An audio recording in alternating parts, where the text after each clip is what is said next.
Welcome to all in this video. आप सभी का आज के इस वीडियो में स्वागत है और आज का हमारा टॉपिक है एम्फेसिस ऑफ सेंटेंसेस। यहाँ पर हम सीखेंगे डू डज डिड का स्पेशल रूल क्या होता है। तो यहाँ पर इसका अर्थ क्या निकलेगा, जाता तो है, जाता ही है, अवश्य जाता है, ये हम सीखेंगे। और ये इंग्लिश स्पोकन में बहुत ज़्यादा काम आता है, साथ ही साथ ग्रामर में भी बहुत पूछा जाता है। तो इस वीडियो में आप दोनों तरीका सीख जाएंगे, किसी ग्रामर में कैसे यूज़ करना है और इंग्लिश स्पोकन में भी कैसे यूज़ करते हैं। तो देखते हैं डू डज डिड का स्पेशल यूज़। तो प्रेजेंट की बात करें, प्रेजेंट में इसका स्ट्रक्चर है डू डज प्लस वर्ब का फर्स्ट फॉर्म प्लस ऑब्जेक्ट। और डज का जो यूज हम करते हैं वो सिंगुलर के लिए करते हैं, जहाँ पर सेंटेंसेस में एस या यस आता है, और डू का जो प्रयोग होता है वो प्लूरल में करते हैं। पास्ट की बात करें तो पास्ट में इसका स्ट्रक्चर रहेगा डिड प्लस वर्ब का फर्स्ट फॉर्म प्लस ऑब्जेक्ट। अब इसको यूज़ कैसे करते हैं ये हम देखेंगे। तो सबसे पहले हमने एक सेंटेंस देखा जो कि नॉर्मल प्रेजेंट इंडेफिनिट में प्रयोग होता है, और यहाँ पर मैं आपको बताना चाहूँगा कि ये जो एम्फेसिस ऑफ सेंटेंसेस है ये सिर्फ और सिर्फ प्रेजेंट इंडेफिनिट और पास्ट इंडेफिनिट में ही प्रयोग होते हैं, इसके अलावा प्रयोग नहीं होते हैं। तो सबसे पहले हम पहला एग्जाम्पल देखेंगे, यू गो देयर। ये नॉर्मल मतलब ये हुआ कि ये प्रेजेंट इंडेफिनिट का टेंस है, जिसका अर्थ होता है तुम वहाँ जाते हो। ये मैंने आपको ऑलरेडी प्रेजेंट इंडेफिनिट टेंस में पढ़ा दिया है। ये तो नॉर्मल सेंटेंस है। अब हम इसका एम्फेसिस करना सीखेंगे कि इसमें इसका अर्थ क्या होता है, और अगर एग्जामिनेशन में पूछा जाए कि ये सेंटेंस लिखा है इसका एम्फेसिस कीजिए तो वो कैसे करेंगे, दोनों सीखते हैं। तो देखिए ये जो सेंटेंस है प्रेजेंट इंडेफिनिट टेंस का है, और यहाँ पर यू गो देयर ये बहुवचन है, यू मतलब हो गया बहुवचन, तो इसके साथ हम डू लगाएंगे। आई वी यू दे, जो कि मैंने आपको ऑलरेडी लिखा है। डू मतलब प्लूरल के लिए जहाँ पर बहुवचन आता है, जैसे आई वी यू दे, वहाँ पर हम डू लगाएंगे।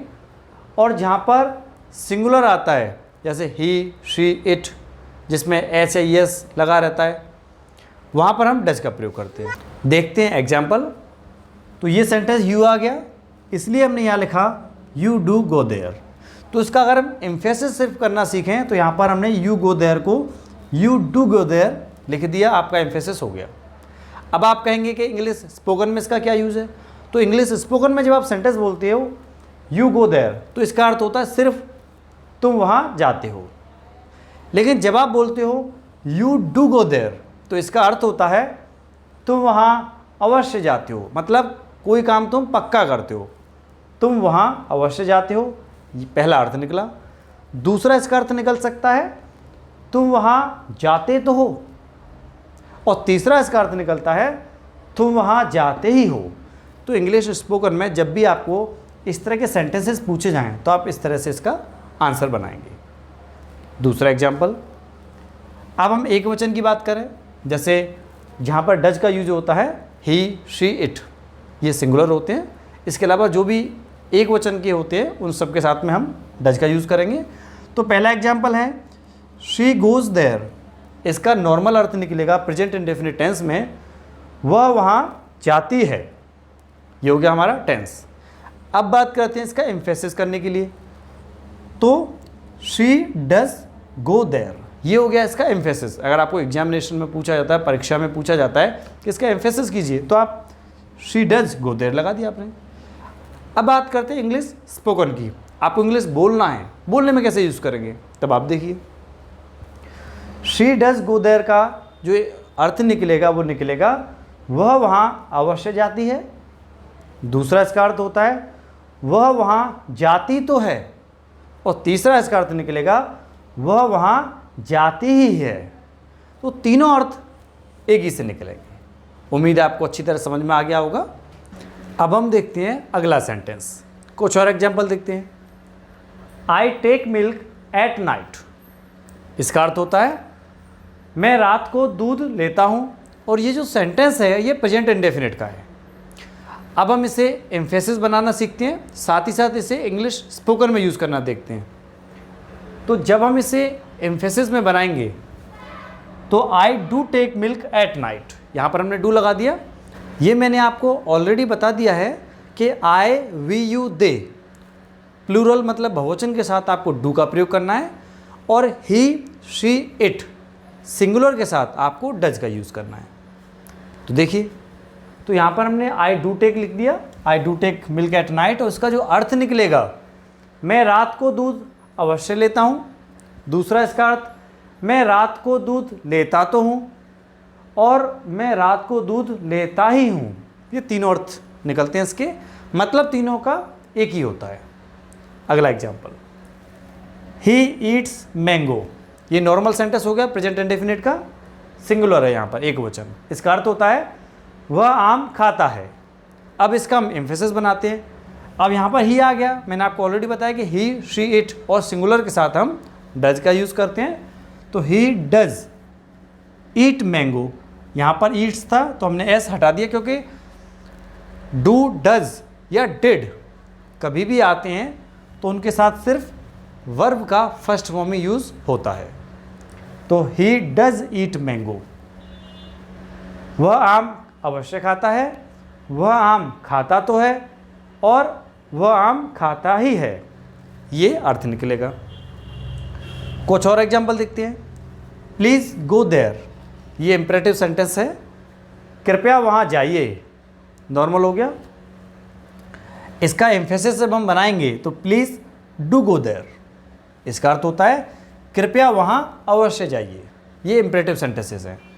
दूसरा, प्लीज़ डू कम, कृपया अवश्य आइए, ये आप जनरली इंग्लिश स्पोकन में यूज़ आप करते ही हैं। ये सेंटेंसेस इंग्लिश स्पोकन में बहुत ज़्यादा यूज होते हैं। और यहाँ पर एक चीज़ और बताना चाहूँगा कि ये जो सेंटेंस है, कृपया वहाँ अवश्य जाइए, इन सेंटेंसेस में आप अगर ये वाला अर्थ फिट करोगे तो है, जाता ही है, जाता तो है, तो यहाँ पर वो सूटेबल नहीं हो रहा, मतलब लगाने में अच्छा नहीं लगेगा, लेकिन अर्थ वही है, क्रिया को एम्फेसिस करना, कृपया वहाँ अवश्य जाइए। तो इस तरह से आप इसे प्रयोग कर सकते हैं। अब हम देखते हैं कि पास्ट में एम्फेसिस का यूज़ किस तरह से किया जाता है। तो पास्ट इंडेफिनिट का पहला हम सेंटेंस लिखेंगे नॉर्मल वाला, फिर उसका एम्फेसिस बनाएंगे। तो नॉर्मल सेंटेंस देखिए, ही वेंट देयर, इसका अर्थ होता है वह वहाँ गया। और फ्रेंड्स, मैं यहाँ पर आपको एक चीज़ और बताना चाहूँगा कि यहाँ पर मैंने था लिख दिया है, मैं वहाँ गया था। ये था इसलिए लिख दिया है कि बहुत सारी बुक्स में पास्ट इंडेफिनिट की जो पहचान लिखी है वो या था, ये थी भी लिखी है। तो वहाँ गया था, ये भी अर्थ आपको देखने के लिए मिल जाएगा कि वह वहाँ गया था। बाकी जो मेन अर्थ है इसका वो ऐसा होना चाहिए, वह वहाँ गया, पास्ट इंडेफिनिट का।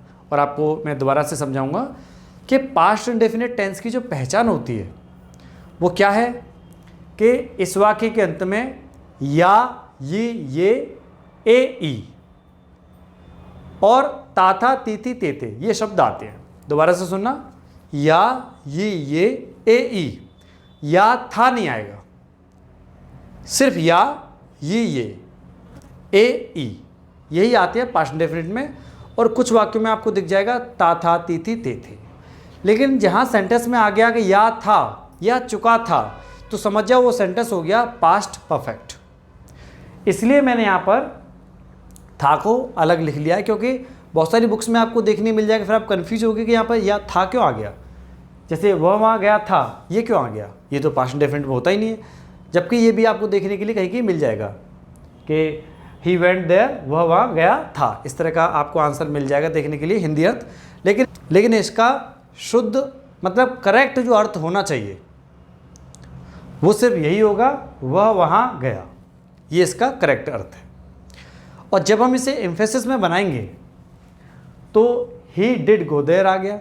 डिड इसलिए आ गया क्योंकि ये पास्ट का है, और वेंट का फर्स्ट फॉर्म आ गया गो, जो कि मैंने आपको ऑलरेडी बताया है कि डू, डज, डिड जब ये आएंगे तो वर्ब का फर्स्ट फॉर्म ही आपको यूज़ करना है। तो ही डिड गो देयर, ये तो हो गया ग्रामर वाला चीज़। आप ग्रामर में इस तरह से अगर पेपर में आए, परीक्षा में आए तो आप बना सकते हैं। और इंग्लिश स्पोकन की बात करें तो आपको ये काम आएगा ही आएगा कि ही डिड गो देयर। इसका हिंदी अर्थ निकलेगा वह वहाँ अवश्य गया। और अगर आप चाहो तो था भी लगा सकते हो कि वह वहाँ अवश्य गया था। ये आपको बहुत कम देखने के लिए मिलता है, जैसे कि मैंने आपको ऊपर क्लियर कर दिया। इसका जो करेक्ट अर्थ है वह वहाँ अवश्य गया, ये इसका करेक्ट अर्थ है। दूसरा इसका अर्थ देखिए, वह वहाँ जाता तो था, आप ये अर्थ निकाल सकते हैं। वह वहाँ जाता ही था, आप ये भी अर्थ निकाल सकते हैं। दूसरा देखिए एग्जाम्पल, आई कॉल्ड हिम, ये नॉर्मल हो गया पास्ट इंडेफिनिट, इसका अर्थ होता है मैंने उसे बुलाया, ये इसका करेक्ट अर्थ है। या मैंने उसे बुलाया था, ये भी आप बोल सकते हैं, बाकी करेक्ट जो अर्थ रहेगा मैंने उसे बुलाया, यही है। इसका एम्फेसिस बनाएंगे, आई डिड कॉल हिम, यहाँ कॉल्ड का हमने फर्स्ट फॉर्म लिखा क्योंकि यहाँ पे डिड आ गया, आई डिड कॉल हिम। इसका अर्थ क्या है, मैंने उसे अवश्य बुलाया। दूसरा जो दूसरा अर्थ निकलेगा, मैं उसे बुलाता तो था या मैं उसे बुलाता ही था, ये दोनों अर्थ आप निकाल सकते हैं। अब हम देखते हैं last example, he came here, वह यहाँ आया या वह यहाँ आया था, ये नॉर्मल हो गया पास्ट इंडेफिनिट, इसका एम्फेसिस करते हैं। ही डिड कम हियर, यहाँ केम का हमने फर्स्ट फॉर्म लगाया कम, ही डिड कम हियर, इसका अर्थ होता है वह यहाँ अवश्य आया या अवश्य आया था। दूसरा अर्थ इसका क्या निकलेगा, वह यहाँ आता तो था, और तीसरा अर्थ वह यहाँ आता ही था। इस तरह से आप इसका अर्थ निकाल सकते हैं। इसके अलावा आप इंग्लिश बोलने में इसका यूज़ कीजिए, ग्रामर में यूज़ कीजिए, हर प्रकार से आप यूज़ कर सकते हैं।